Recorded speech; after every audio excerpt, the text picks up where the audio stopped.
A business service is a service in your system which is not technical but uses technical services and can get impacted if there are issues on the technical service. So um, in this particular case, if we can see that HeadServe EOD Positions, which is a business service, is reliant on Ops System Monitor, and because there are issues on Ops System Monitor, as we can see from here,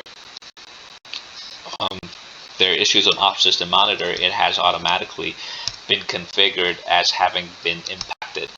And this allows to streamline communication between stakeholders and business managers and the rest of the IT team and the DevOps team, so that they can focus their attention and all their time and effort into addressing the issue at hand, rather than keeping communication intact between the stakeholders and themselves.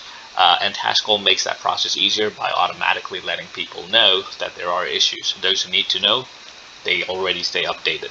And so a business service, if you go to the business services page, you will be able to see which business services have been impacted.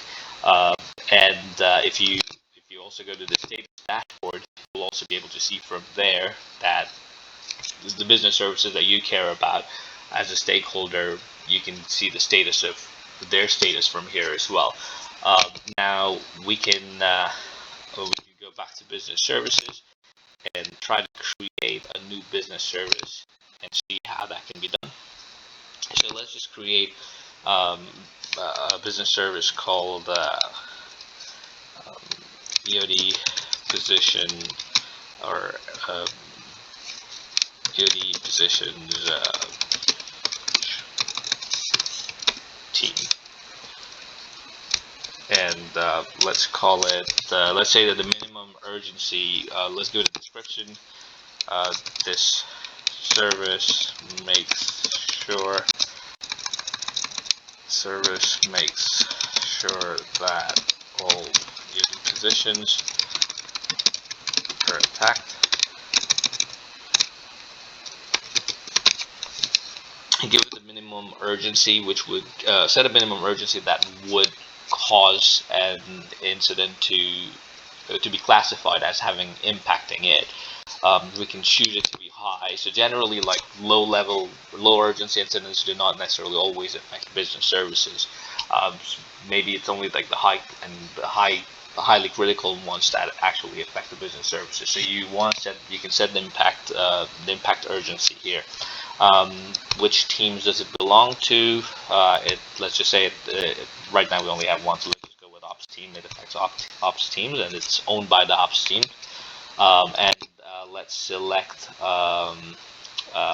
what services are connected to it. So this is the most important part. This is what's going to essentially determine the dependencies of this business service. So what other services or other business services is this business service related to, is dependent on, so that when there are issues on those services, this will get automatically impacted. So let's just choose Ops Contact Service for now. Let's add it, and let's go ahead and create the business service. So you can see now this business service is not being impacted right now. The business service is fine. Now if you go to the status dashboard, you can see you can do a quick status check of which business services are being impacted, which services are not. So here again, HeadServe EOD Positions is the one that's being impacted, while the EOD Positions team is just fine. And so create business services like this and test them out if it does what it's supposed to do. If you're seeing the outcome that you think you're going to see. So you can go to incidents.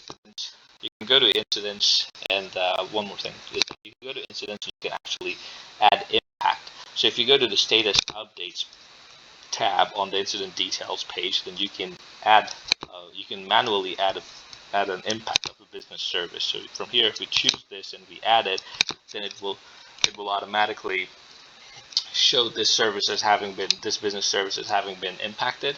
If we go to the status dashboard now, you can see that is also shown as having been impacted.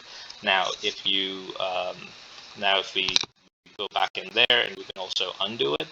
We can come here, and we can choose to remove it as well if we want. So if we remove it, then it will update. So you see updates.